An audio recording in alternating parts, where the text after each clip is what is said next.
limitless. That's Life Unlimited. We said we'd never break the 3-second rule. Never do that.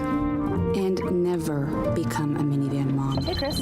As parents, we say never a lot, but never happens.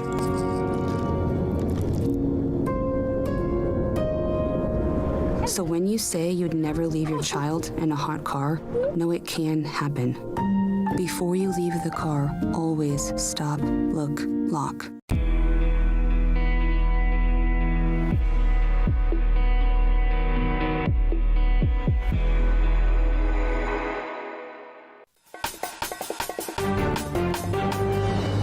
Good morning, I'm Bree Driscoll, and here's your Spectrum News in 90. Election Day is 2 weeks from today. Vice President Kamala Harris taking part in an interview with NBC News today, but not before focusing on the battleground states to start her week. She was accompanied by former Republican Congresswoman Liz Cheney. Harris's campaign believes winning over even a small number of Republicans could be the difference in a close race. Former President Donald Trump will meet with Latino leaders in Florida today before heading to North Carolina for a campaign rally. Yesterday, the former president was in North Carolina visiting areas impacted by Hurricane Helene. He was joined by faith leaders during his campaign event, attacking Harris for being destructive to religion. U.S. Secretary of State Antony Blinken is back in Israel today, seeking to move forward on ceasefire talks between Israel and Hamas. The push coming in the wake of the death of Hamas leader Yahya Sinwar. Authorities on the ground say the humanitarian issues are only worsening in Gaza. The ferry dock on Georgia's Sapelo Island resuming operations after a deadly collapse over the weekend. 7 seniors ranging in age from 73 to 93 were killed when a gangway collapsed on the visitors' ferry dock on Saturday. The cause of the collapse remains under investigation. Those are your headlines. Now here's a look at your weather on the ones. Good Tuesday morning, everybody. I'm meteorologist Ramel Carpenter. High pressure in full control of our weather pattern across the eastern half of the United States. And we're going to see more sunshine and above average temperatures in the upper 80s in a place like Dallas, Texas, mid 80s in Kansas City. How about the upper 70s from New York all the way down to Raleigh? We're going to get back into the low 80s in Atlanta later this afternoon. We are searching for some rainfall, though, with high pressure in full control of our weather pattern. Not expecting much, but we did pick up some in the Central Plains last night. We'll talk about that and much more coming up in 10 minutes on your Weather on the Ones.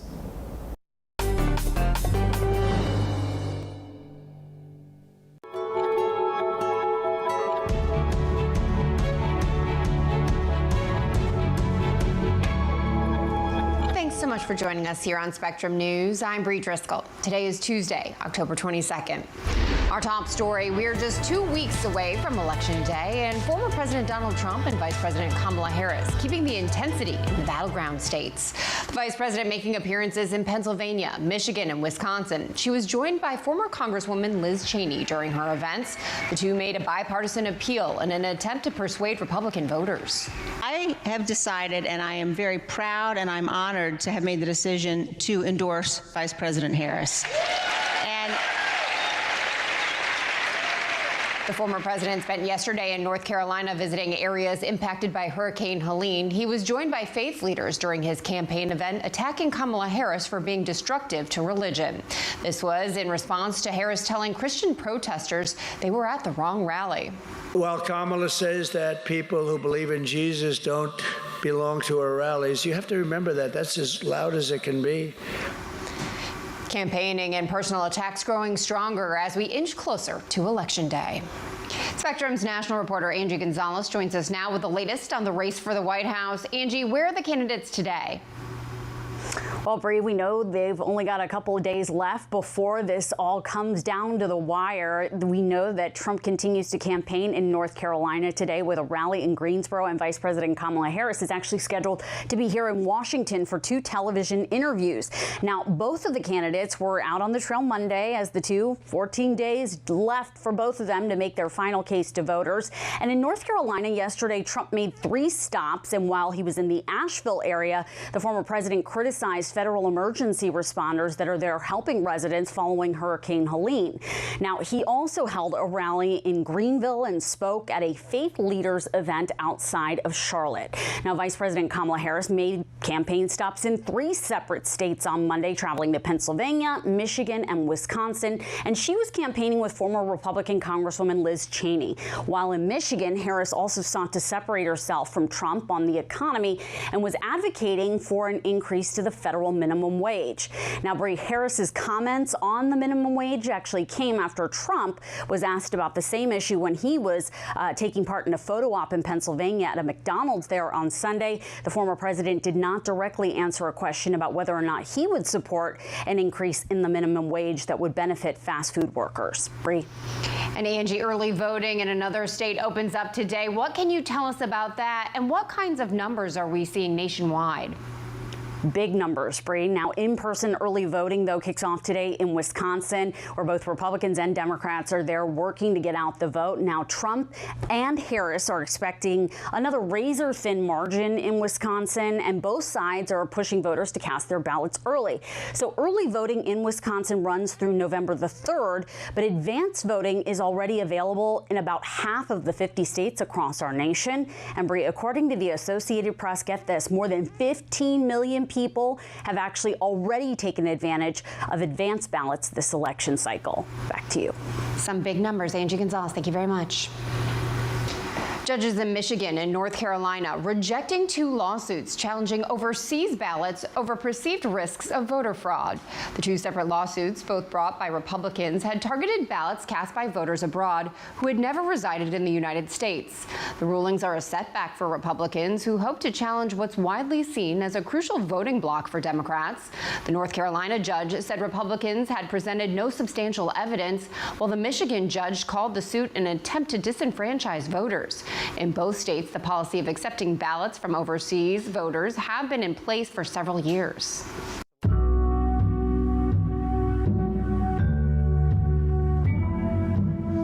Secretary of State Antony Blinken is visiting areas of the Middle East this week. Today he's in Israel, pushing for a ceasefire agreement in the wake of the recent death of Hamas leader Yahya Sinwar. Spectrum's Jenna Enoch reports. Secretary of State Antony Blinken visiting areas of the Middle East this week, pushing for a pause in the war. While experts seem skeptical, Israel and Hamas will come to a ceasefire agreement. It does open, perhaps, the door just a bit. His first stop is in Israel today, where his department says he hopes the death of Hamas leader Yahya Sinwar will prompt Israel and Hamas to negotiate. We feel strongly that there is an opportunity to move the ball forward as it relates to getting a ceasefire accomplished. While Blinken is hoping to secure a ceasefire deal and convince Israel to find a diplomatic solution with Hezbollah in Lebanon. Experts say it could be hard for Hamas to negotiate during a transition, and there's no guarantee a new leader wants peace. Operationally, it doesn't change much. Hamas will put someone else in his place. They won't announce who he is, so he can't be targeted effectively, but the war will continue. Meanwhile, Israeli Prime Minister Benjamin Netanyahu says he plans to keep fighting against Hamas and push forward toward the end.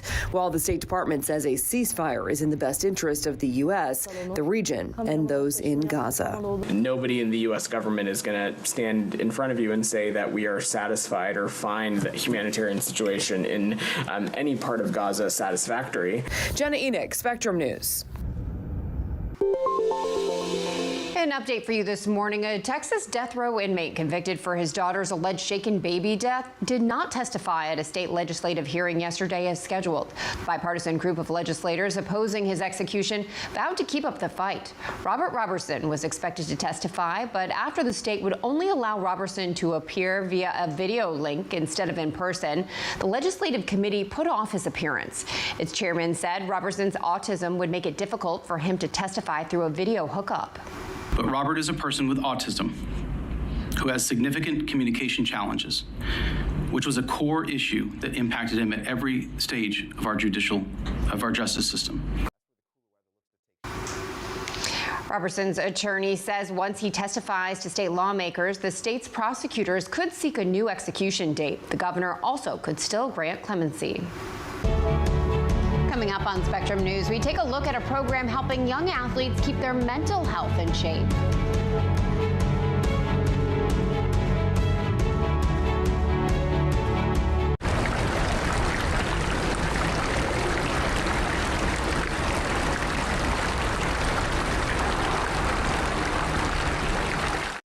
Here's the deal. People need a place to explore national issues that have an impact on their community. To understand those issues better, we're bringing together our team of local political journalists from across the country to break down what's happening. So join us every week to catch up on the key stories making a big difference across the nation and in your local community. Watch The Big Deal with Errol Lewis Friday nights at 9 Eastern, 8 Central on Spectrum News Plus. Available on all of your favorite devices exclusively on Spectrum. What if you never had to worry about what you could do? Because you could do anything. Anywhere could be the center of everywhere. And boundaries only existed to be pushed. So the only limit you faced was how big you could dream. What would you do then? Some pretty cool stuff, I bet. Yeah, that'd be some life. That'd be life unlimited.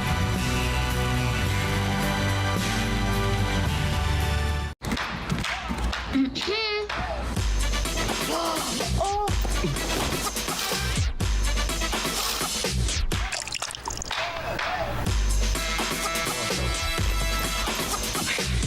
You're not going to get it all right. Just make sure you nail the big stuff. Mama! Like making sure your kids are in the right seat for their age and size. Get it right at nhtsa.gov/the-right-seat.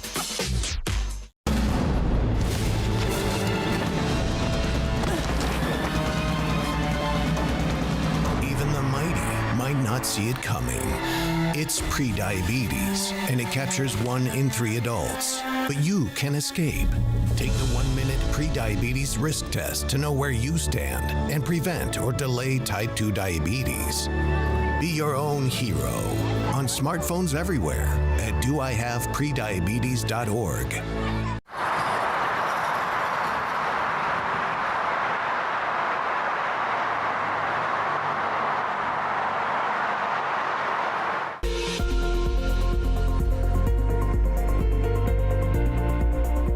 Welcome back, everybody. I'm meteorologist Ramel Carpenter with you on this Tuesday morning. We are searching for some rainfall across the lower 48, and many are going to continue to stay dry. Was not the case last night in the Central Plains, though, with this storm system that's now working its way to the north and east. It brought down some strong to severe thunderstorms across Nebraska and Kansas. And as it continues to push to the northeast towards the Great Lakes region, it's going to lose a lot of that energy, and most of this moisture is going to dissipate as it moves into that direction. It did bring down some storm reports, though. We had some hail reported across Kansas and portions of Nebraska, up to around 1 inch in diameter. Not big hail by any means, but that was one of the concerns with yesterday's severe weather threat. And we're not expecting any sort of severe weather as we go throughout the day today, especially with that storm system weakening. So as we get into the afternoon hours, we're going to see southwest winds anywhere between 20 to 25 miles per hour, some clouds and a few isolated showers pushing through Illinois into the Great Lakes region. Here comes our cold front, though, pushing across that same region, which will drop our temperatures down as we head into Wednesday afternoon. And it's also going to be providing us with our best chance for showers across western New York as we head into Wednesday evening into the overnight hours as well. Not expecting this to add up to much by any means. This is going to be mostly light to moderate rainfall across those locations. And again, not expecting it to add up to much, up to around 1 inch, which we'll take because we really could use that, especially in portions of southern Ohio up towards West Virginia, which are under exceptional drought conditions. We really want to see that to improve, and we are going to need a lot more rainfall than this. Most of the area is going to be pretty dry and quiet across the lower 48. Great deal of sunshine in the forecast over the next couple of days. In fact, many locations have picked up 0 inches of rainfall so far, 22 days into the month of October. From Atlanta to Nashville, New York to Dallas, Texas, no rainfall has been reported across those major cities, and we're not expecting any more significant rainfall for the next several days. This is the 8 to 14 day precipitation outlook, and it does look like better chances for some rainfall will develop across portions of the Central Plains, well off to the north and west, but you'll notice across the East Coast, we're going to be remaining dry and a little bit warmer than average as well. We'll talk about some toasty temperatures coming up in 10 minutes on your Weather on the Ones.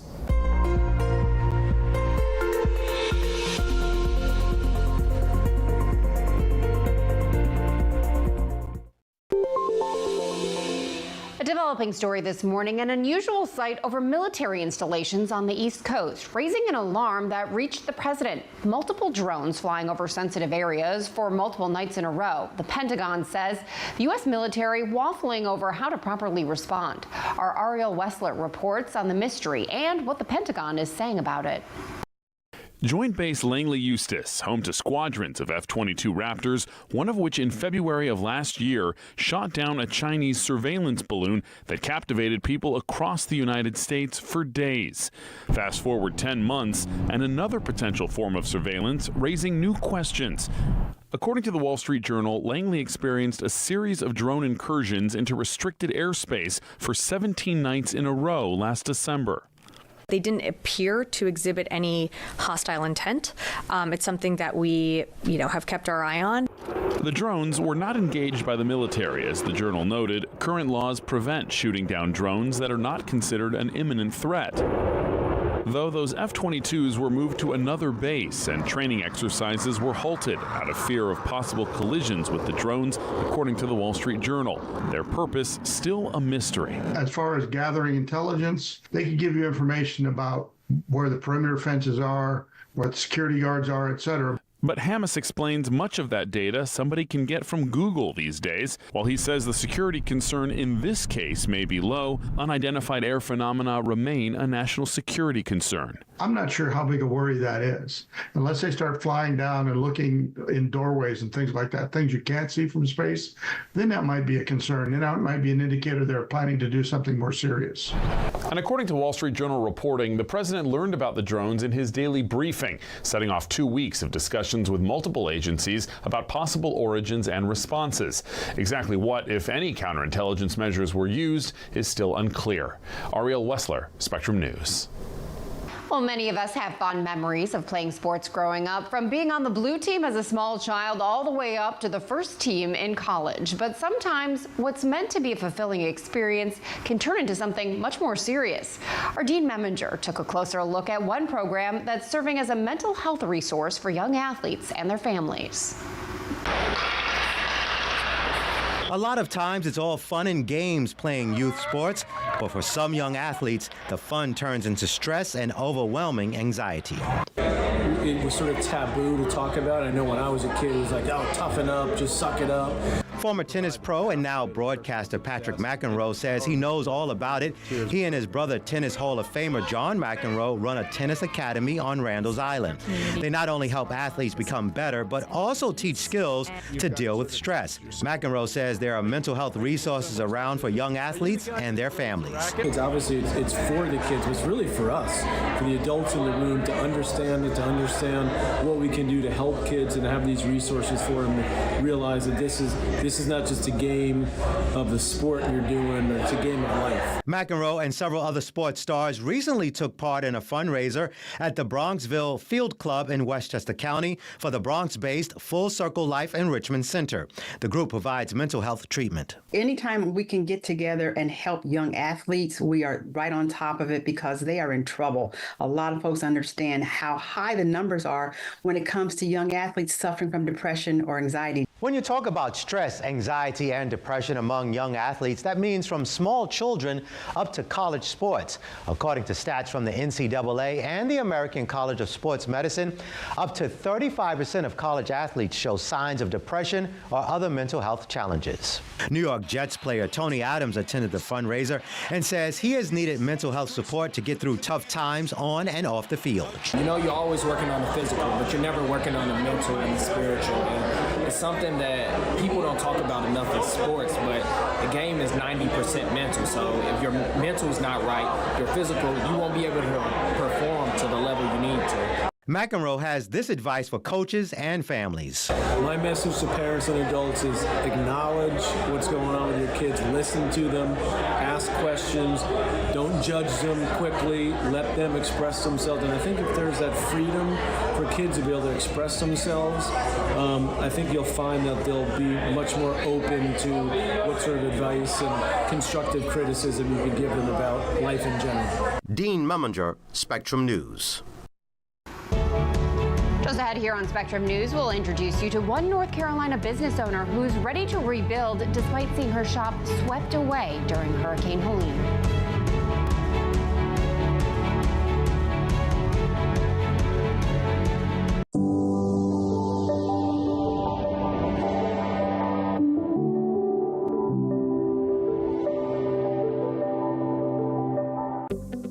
Spectrum News Plus. News from a new perspective, dedicated to refreshing storytelling and empowering communities across the nation. With balanced reporting, providing real context and in-depth coverage 24 hours a day. Here's a look at your forecast across the country. Local stories, connecting communities. We are Spectrum News Plus. Streaming now on the Spectrum News app and free with your Spectrum subscription.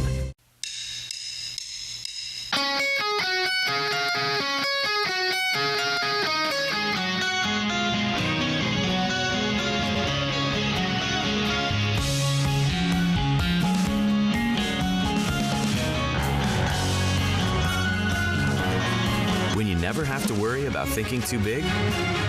Because you have a connection that's ready for anything. That's Life Unlimited. That's Spectrum. Food isn't just fuel to live, it's fuel to grow. My family relied on public assistance to help provide meals for us. These meals fueled my involvement in theater and the arts as a child, which fostered my love for acting. The Feeding America network of food banks helps millions of people put food on the table.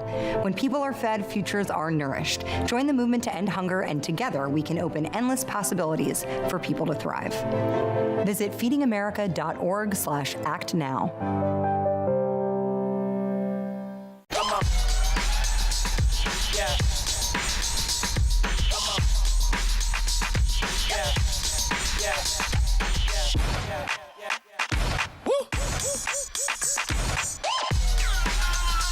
You're not going to get it all right. Just make sure you nail the big stuff, like making sure your kids are in the right seat for their age and size. Get it right at nhtsa.gov/the-right-seat.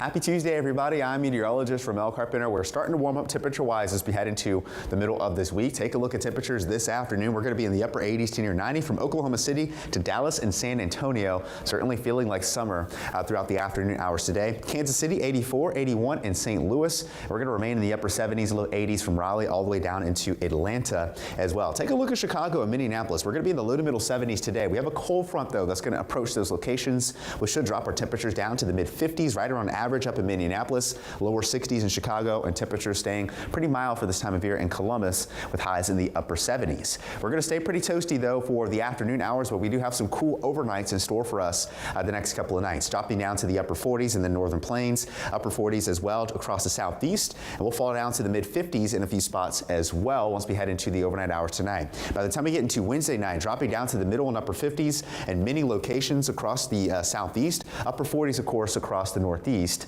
in the overnight hours. 3-day forecast, though, for Austin, Texas, going to be a bit on the toasty side of things with highs in the low 90s all the way for the rest of this week. Good deal of sunshine in the forecast and no real rainfall in sight as well. Going to be staying pretty dry and quiet across the Bluegrass State. Temperatures in Louisville going to be in the low 80s tomorrow afternoon, upper 70s on Thursday behind that cold front. So we briefly cool off just a little bit before getting back into the lower 80s. And looking ahead over the next couple of days, in most areas in the lower 48, we're going to be above the average by about 22 degrees on Thursday afternoon in a place like Kansas City. Lots of red on this temperature map. And the cooler weather looks to stick around across the northwest as we head towards the end of this week. I do think another cold front, though, should briefly cool us off, but looking ahead long-term, the 8 to 14-day temperature outlook showing above average temperatures across the Central Plains all the way through the East Coast, and the greatest odds for that are going to be well across the Great Lakes region, where we could see some potential record-breaking highs to close out the month of October into the first couple of days of November. Out west, though, below normal temperatures looking likely with this upper-level weather pattern that's going to be taking shape heading into the new month.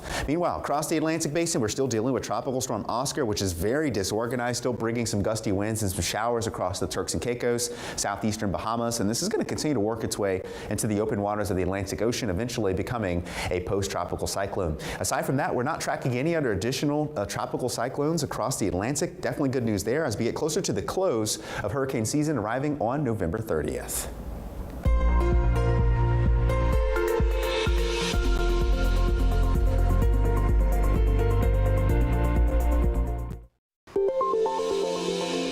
Well, Well, if you're just joining us or heading out the door, here's a look at what you need to know.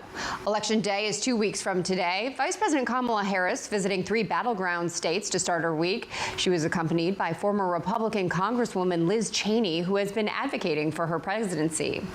Former President Donald Trump was in North Carolina yesterday, visiting areas impacted by Hurricane Helene. There, he said he will invoke the Alien Enemies Act of 1798, which put restrictions on immigration and speech. U.S. Secretary of State Antony Blinken is back in Israel today. He is seeking to move forward with ceasefire talks between Israel and Hamas. The push coming in the wake of the death of Hamas leader Yahya Sinwar. And the ferry dock on Georgia's Sapelo Island resuming operations after a collapse over the weekend killed 7 seniors. The cause of the collapse remains under investigation. And that's a look at what you need to know this morning.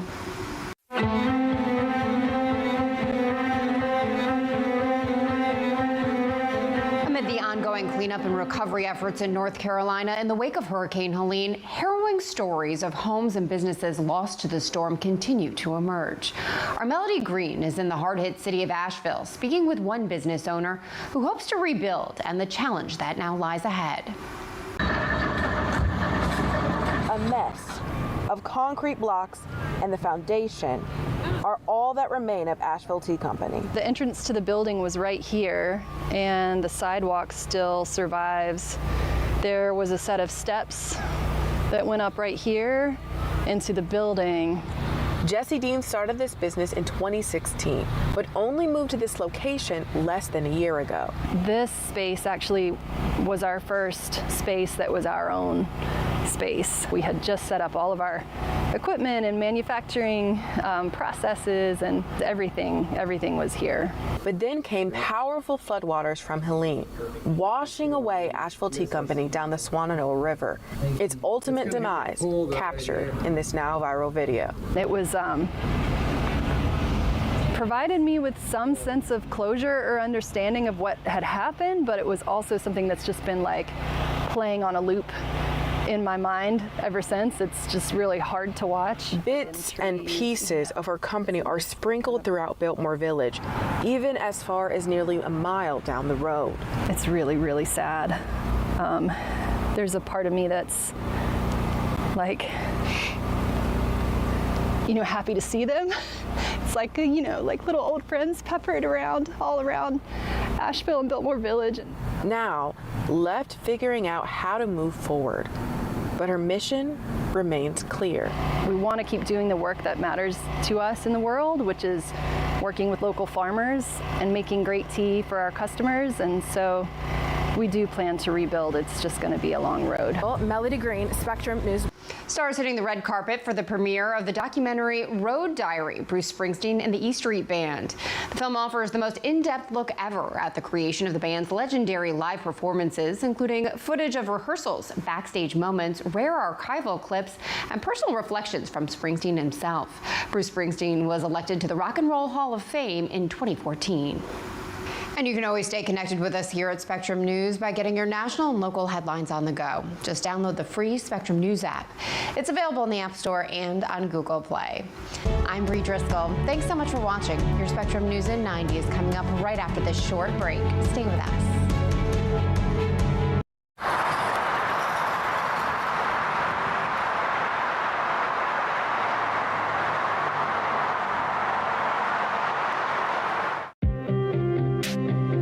The 2024 election will decide who leads our nation and the balance of power in Congress, impacting all of us.